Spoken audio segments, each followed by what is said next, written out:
back up the middle, and that's a base hit.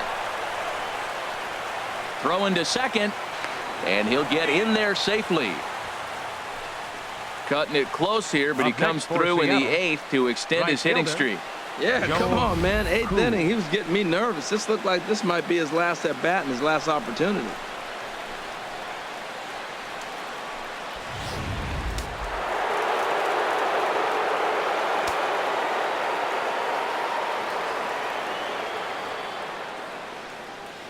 Into the box now, Joel Koo. There's a swing and a high drive into left center field. Ranging back is Bradley, and it's gone into the monster seats.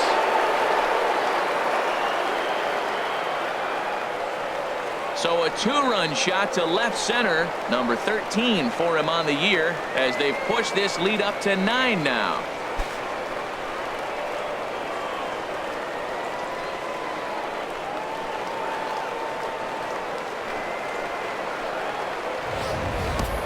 I know he's a confident pitcher, but there's a difference between being confident and downright foolish.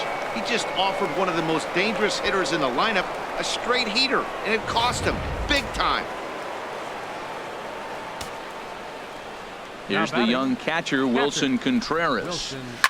He swings and hits it foul off to the right and out of play. Boy, they have just not pitched well at all in this game. I mean, anytime you give up double digits, the pitching coach starts looking over his shoulders like, hey, it ain't my fault. Line toward right center, and that's in for his second hit of the afternoon. Well, that one right there, he let the ball travel. It got back in on him, but it didn't beat him. He's strong enough to shoot it the other way. Stayed inside the ball for the base hit. Turner.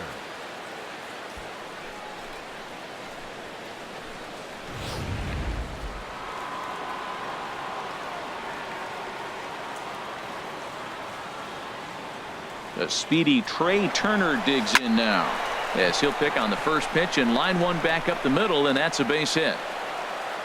And they'll have runners at the corners following the 1-out single. Well, I like this. The first pitch to get a guy off and running. I don't know if it was a run and hit or a hit and run, but you do know one thing. He's going to try to throw a strike. And if you got a guy who can put the ball in play, this is a great play for you. And he'll step off the rubber and go to first.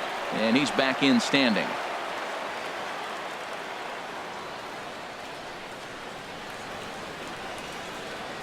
Here's Gerard Dyson. Runners on the move for second. On attempt misses. The throw down. And it's far too late as he steals second with ease. Second and third here, one man out.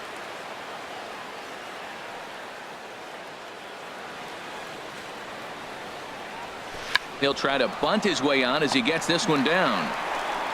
And not in time as the run scores. So credit him with an RBI as he really caught him by surprise there by dropping that down. Number 15, third baseman, Kyle Seager.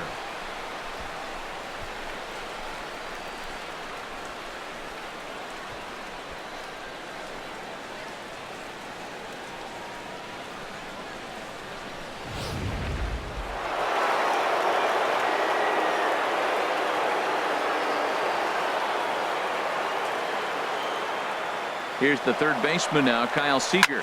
Runners going high in the air out to center field.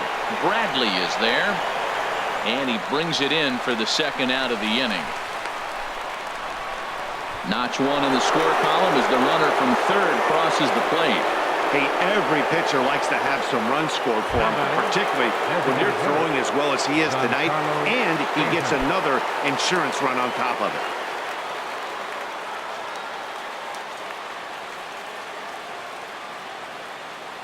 He's set, and the pitch.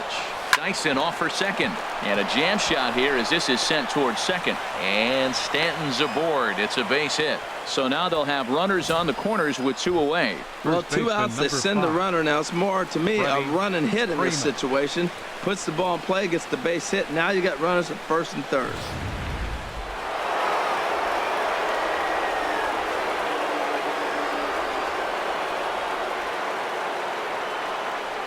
Stepping in now, Freddie Freeman swung on, and this ball is absolutely crushed. Forget about it. And out of here. And I mean by plenty. That ball was crushed.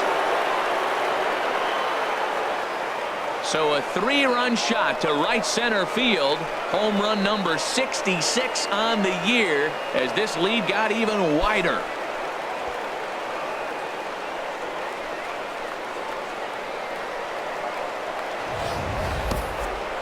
It's getting pretty comical now. Their 6th home run of the game, and they're not done yet. They say hitting is contagious, and apparently that applies to the long ball. It's looking like batting practice out there.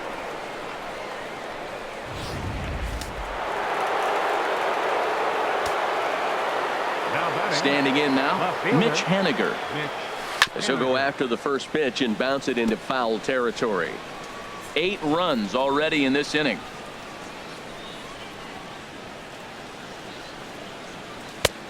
Swing and a miss, and he's in control. 0-2. Well, there's no doubt what he was thinking on those first 2 swings. Big power swings. Now he's got to dial it back a little bit and try to put that ball in play. Sharp ground ball to third. And it's in time at first. And hallelujah, the side.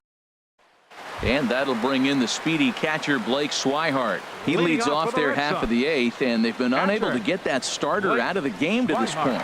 Yeah, he settled in early on the mound, partly due to the lead his guys gave him to take some of the pressure off. He's taken that and pitched very effectively in this one.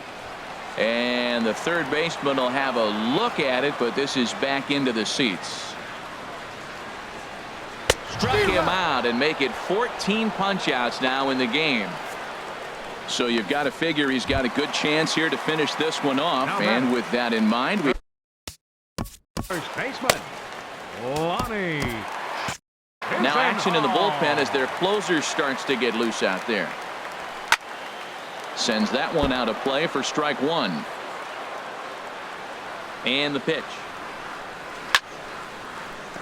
Another one fouled off, and he's quickly behind 0-2. Another one sent foul. He's just fouling them off till he gets something he wants to hit. Ran one in there as this is hit on the ground towards second. Oh, and he can't come up with it. And the recovery won't be in time as he'll beat the throw to first. I'm not sure if this happened or not, but sometimes when you're playing behind a pitcher who's doing all of the work himself, you get caught up a little bit in kind of a trance and you get lulled to sleep out there. Looked like to me he was caught a little off guard when the play came his way. Curveball, swing and a miss, and he's behind in the count 0-2. Now that's a good curveball. That's the old 12 to 6 from midnight to 6 a.m. and he's doing it all day. Got him. And that's number 15 for the ball game.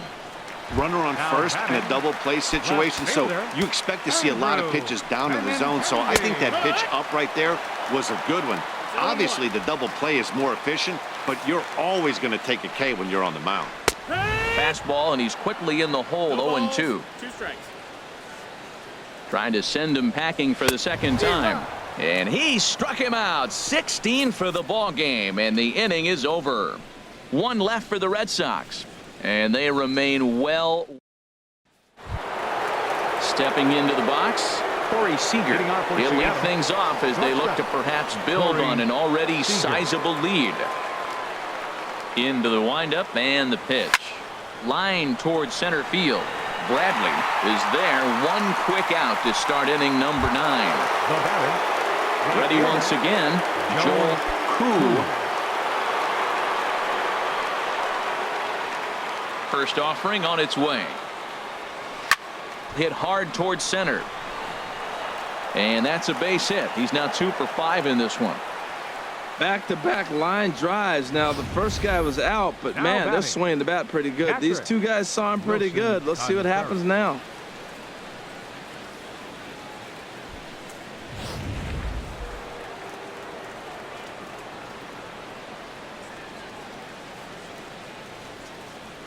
In now, Wilson Contreras. Runner goes for second. Hit back up the middle. On to first, and there were 2 down.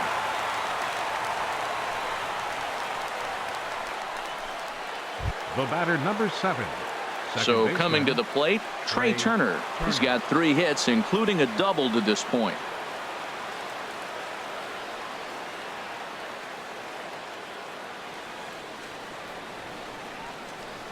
From the stretch, here's the pitch. And he chased up and out of the zone, a swing and a miss. What a great pitch. When you have the velocity to throw a ball by somebody up there in the zone, I don't know why guys don't use it more. A throw behind the runner at second.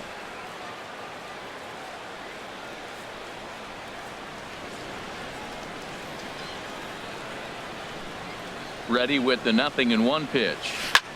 This is in the air out to right field. Will reach out with one hand to make the catch on the move, and that ends the inning. One left for Seattle, but not to fear as they hold a commanding lead. Here's Jackie Bradley now, starting things for his side in the ninth as they face the improbable odds of trying to come back in this one. Yeah, not a lot of hope for them at this point. These guys know these bats still count, at least for their own stats. You can't mill in your chances as a professional. Freeman is there, and that's not the start to the bottom of the ninth this crowd was hoping for. One away. Johnny Bueno. At the plate, Johnny Bueno. It's been an 0 for 2 effort for him to this point. And that's in there for strike one.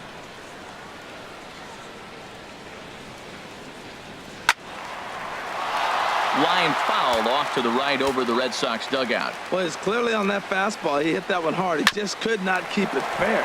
This is on the ground over to first, and they'll flip it to the pitcher covering for the out. The batter, number 10, designated Striding hitter, in, Dion Wyatt. 0 for 3 with a couple of strikeouts for him to this point in the ball game. Watches a fastball right there for strike one. The windup and the 0-1. And he'll look at a fastball just off the black, and it's even at 1. And he'll try and end it here with an even 100 pitches. What an outing. 100 pitches. There's a swing and a drive hit well out to right field. Koo ranging back, and he tracks it down. And this ball game is over. Yeah, they could only manage 2 hits against him the entire game, so they were never really in a position to even challenge him. Rock solid win and a memorable performance. 15-1 is the final. The M's hit 6 home runs as a team on the way to a win. Jacob deGrom earns victory number 24 this season, turning in a very strong complete game effort. So that just about does it for Harold Reynolds, Dan Plesac, and our crew. I'm Matt Vasgersian. You've been watching MLB The Show. For more, make your way on over to theshownation.com. The winning pitcher is Jacob deGrom, his 24th win of the season. The loss goes to Rick Porcello. He falls to 9-8. Time of the ball game, 4 hours and 19 minutes. A reminder that extra Green Line trains will be available at the Kenmore stop. Or if you plan to use the D branch, use the Fenway stop. Rail service is available at the Yawkey Station, located on Brookline Avenue, within walking distance of Fenway Park.